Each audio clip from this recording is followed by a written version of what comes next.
The Philadelphia 76ers continue to limp to the finish line with the remaining games in the NBA season, and the focus has begun to shift to building in the offseason. At the forefront of the decision-making process is the future of Quentin Grimes after the organization brought him in as the prize trade deadline acquisition, and he prepares to enter restricted free agency this summer. We have a report from Mark Stein about the chances and the Sixers' outlook for retaining the shooting guard, and with Grimes specifically, we have seen him unleashed in a way that has not been possible in any of his three destinations. I'm going to sort through what exactly his market could remotely look like, the chances of the Sixers retaining, and what information that we have to work with at this point. And to dive right into the topic of today, I want to start with this report from Mark Stein here, who writes, according to NBA insider Mark Stein, the Sixers still have interest in bringing back Grimes for the 25-26 season and beyond. Quote, league sources say that Quentin Grimes' camp did not explicitly request a trade out of Dallas, despite suggestion to the contrary, but the fourth-year guard appears to have been giving his forthcoming foray into restricted free agency quite a boost regardless with his scoring as a Sixer. The Sixers, I'm told, do hope to re-sign Quentin Grimes, whose precise market is difficult to forecast as it always is with restricted free agents via the Stein line. Since debuting with the Sixers, Grimes has appeared in 22 games. He started all but 3 of those matchups while averaging roughly 11 more minutes per game with the Sixers compared to his tenure with the Mavs. Grimes' production has doubled. Now, there is no doubt about the success that Quentin Grimes has had on the floor. And to dive into exactly what we're talking about from a statistical standpoint, on the season as a whole, 13.9 points per game, 4.2 rebounds, 2.8 assists, 47.7% from the field, 39.5% from 3, and that, of course, factoring in those numbers with the Dallas Mavericks as well. And to lean into a little bit more of what he's done from a scoring perspective, we are talking about this dude having more 40-point games combined than Jimmy Butler, Ben Simmons, Tobias Harris, and Paul George. That is pretty absurd stuff, but what I do think is important to note is the context of this season has made it a little bit difficult to evaluate where exactly he fits in as a player. There's no doubt in my mind that Quentin Grimes is a talented basketball player, but it is strange to me how he has been passed around, that this is his 4th NBA team to this point, and I didn't love, to be perfectly honest with you, a little bit of the illusion in this Mark Stein article stating that Grimes' camp did not explicitly request a trade out of Dallas despite suggestions to the contrary. I'm just putting it out there. I think there is a possibility that Grimes is a little bit of a head case behind the scenes. I heard plenty of whispers and honestly direct stories told to me about his tenure with the Knicks, that him and Dante DiVincenzo not having the best relationship and that being the primary reason why he was moved out of there. Haven't heard anything of substance of anything with that with the Dallas Mavericks or the Detroit Pistons there. But to dive into his stats a little, it is unique for a guy who is a first-round talent, who is only 24 years old, and is clearly showing the talent level that he possesses to be on his 4th NBA team this early in his NBA career. And there is no doubt that even while he has shown legitimate strides at other locations, I will specifically point to the New York Knicks here, that in that 22-23 season, started 66 of the 71 games, averaging 11.3 points per game, 3.2 rebounds, 2.1 assists there, shot the ball fairly well, 38.6% from beyond the three-point arc. That there's no doubt that the production with the Sixers is a bit of an outlier. 21.8 points per game. I do think it is fair to assess that when a proper basketball team is fully constructed, which the Sixers aren't even remotely close to that conversation based on the product that is being put on the floor in recent games, but when there is a fully connected and built-to-win basketball team, Quentin Grimes is not going to get remotely the leash that he's currently receiving in the offense. Now, for Grimes specifically here, happy for him for making the most of his moment, and he likely earned himself a couple M's in the process with that. But the Sixers also have to be pretty careful in evaluating what that dollar sign is. Now, shout out to Keith Smith, who's an excellent NBA kind of salary cap guru, does a lot in the sports media world. He wrote up a pretty interesting article kind of highlighting the past situations in which first-round talents have hit the restricted free agent market and how that is ultimately shaken out. So to kind of dive into what he wrote up here, I'm going to start off with this portion of the article, which states, here's a breakdown. And the exact players that he's talking about between the years of 2020 until now, there have been 26 players that are first-round draft picks that hit restricted free agency.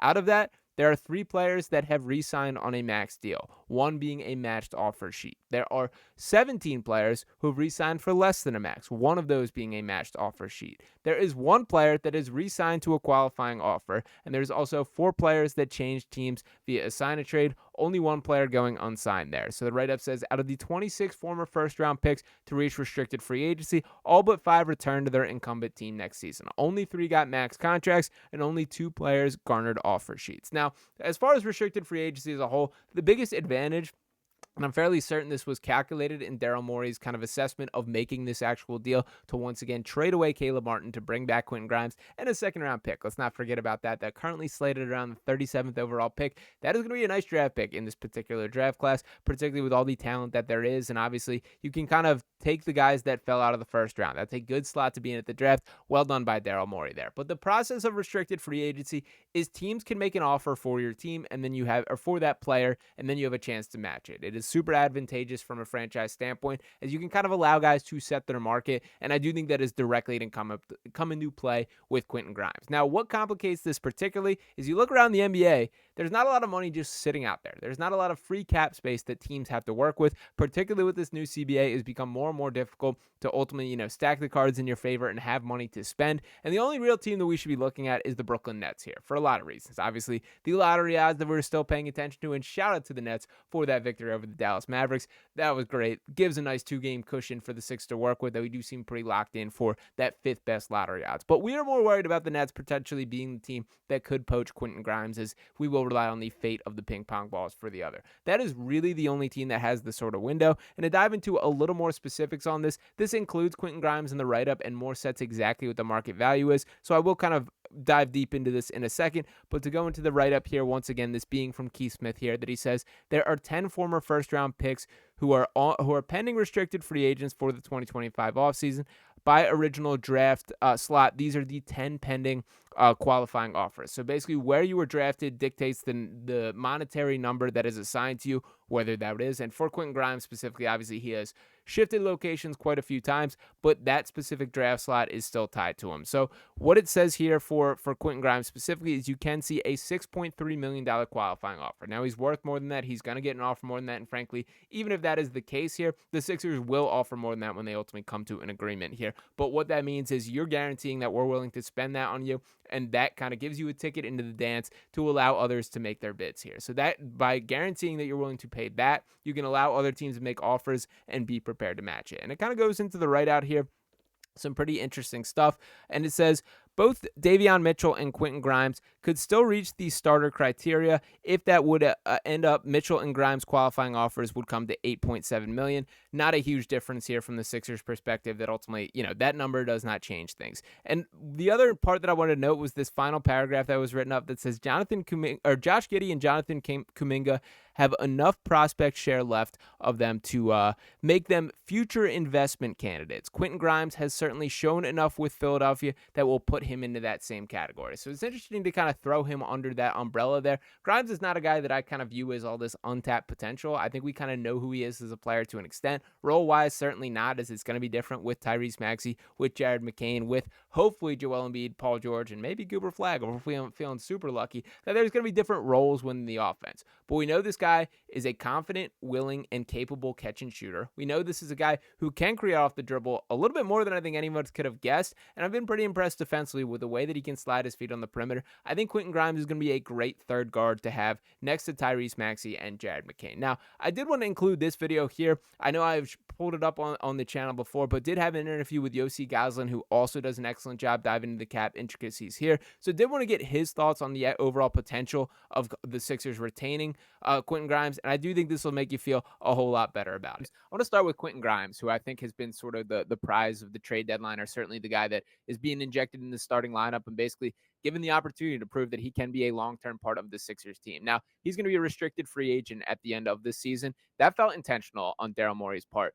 Outside of obviously being able to match like the salary that is initially offered him by other teams, is there some cap implications or advantages that occur by adding a restricted free agent like that?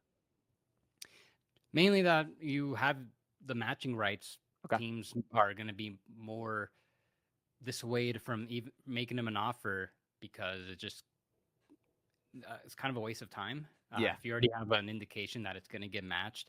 Now, I mean, they've sped up the windows of putting a 24 of the offer sheets, where once you like make an offer, you have like a day to match it, so you're not wasting like time and resources now if you're another team. But the biggest thing is he's got full bird rights, so they'll be able to re-sign him up to anything. I don't anticipate getting him getting like a massive offer. I think he's great. I love the trade for the Sixers. Like just mainly Grimes and Caleb Martin right now, I would say they're both like even in terms of talent, but Grimes is a little younger, not as injury prone, and I could see him getting like around the same type of money as Caleb Martin. And it seems like he's probably going to be like, I'm just shocked he was passed around so much over the past Yeah. year. So I think it was a really smart move that they're able to get him. And he's probably going to be locked in as a starting two. I guess that's what they've got in mind for next year. And they've got all these other shooting guards now, bringing in Butler, who's kind of like a 1 and 2. Same thing, Lonnie Walker combo guard. They still have Ricky Council. McCain, probably more of a point guard, but he can also play off the ball a little bit. Makes me feel like Kelly Oubre is going to be very expendable. So he's got a player option. He's played really well.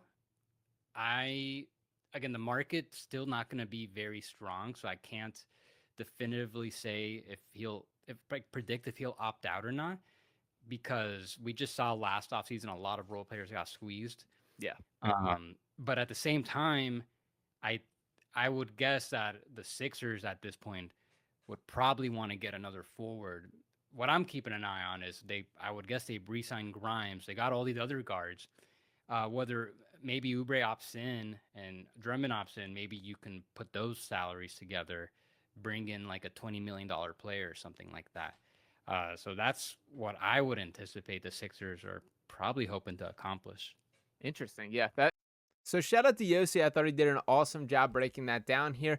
But it is also important to note we cannot just view this in a vacuum. From an individual perspective, I do think these Sixers have the clear inside track on retaining Quentin Grimes. That I do think at this current point that it is far more likely than not that he is in a Sixers uniform next year, but we cannot operate with this just being in a vacuum. That yes, this is true that they hold the bird rights. Yes, this is true. You can match whatever offer is sent their way, but this does not change what also applies for the rest of the salary cap. And for the Sixers specifically, to dive into kind of a multi-year perspective here, that we can see the top end dollars that have been committed to Joel Embiid, to Paul George, and Tyrese Maxey. That is a lot of money tied to that, and the Sixers are not immune to the hard capping rules, going in the luxury tax, all these other aprons that we do have to bring into. I don't want to dive too deep into that now because there is a lot of moving parts in this, and more specifically with that conversation, it will be after the lottery that I kind of dig into the weeds there, because for these same conversations that we have the assigned dollar value per draft pick, the same thing will be going down with the Sixers depending on where that pick falls, and that will have a pretty significant impact on what their options are from there. That more so pertains to the Gershon Yabusele conversation than it does to Quentin Grimes specifically, but still worth noting that it is all tied together there, and you do got to operate with the complete picture in mind, not just the specific decision. So we'll get deeper into that at this point, but it is encouraging to hear that the Sixers are interested in bringing Quentin Grimes back. We've obviously seen what he can bring to the table as a player. I'm very curious to see what this entire picture looks like, and we will still be praying and hoping for those lottery balls right there. But the bottom line is that this team has made this move for a reason, that I don't think they would have traded for Quentin Grimes if they did not intend on him being a significant part of the franchise, or at least sticking around for the foreseeable future. And who knows, the worst case scenario, I do think this is the type of guy that if you sign him to a contract and things aren't working out, you can flip him. We've seen plenty of teams have success with that tactic, and I do think that would play once again. And I do wonder if Daryl Morey does view that in the same way. So still a lot more questions than answers to this point, but encouraging to hear Mark Stein report that the Sixers intend on bringing him back. And I do hope that is ultimately how things play out, but we will see the complete picture when it is officially painted. Let me know what you guys think in the comments. Are you on the same page with Quentin Grimes? I will admit there's a little bit more sneaking into my head lately of, is this just a guy making the most opportunity and just a good player on a bad team? Is there a world where he can contribute to winning at a high level? We've yet to see him on an NBA playoff setting, really on any sort of legitimate winning team here. And I do think that's important to note, but nonetheless, the dude's still doing it on the floor. 40 points in the NBA is still 40 points in the NBA. And him taking on the responsibilities and playing at the level that he's done cannot fully be ignored there. So let me know where your guys' head is at on Quentin Grimes below. Drop those thoughts. As always, make sure you're hitting that subscribe button. Drop a like on this video here. I'll be back talking to you next time. Peace.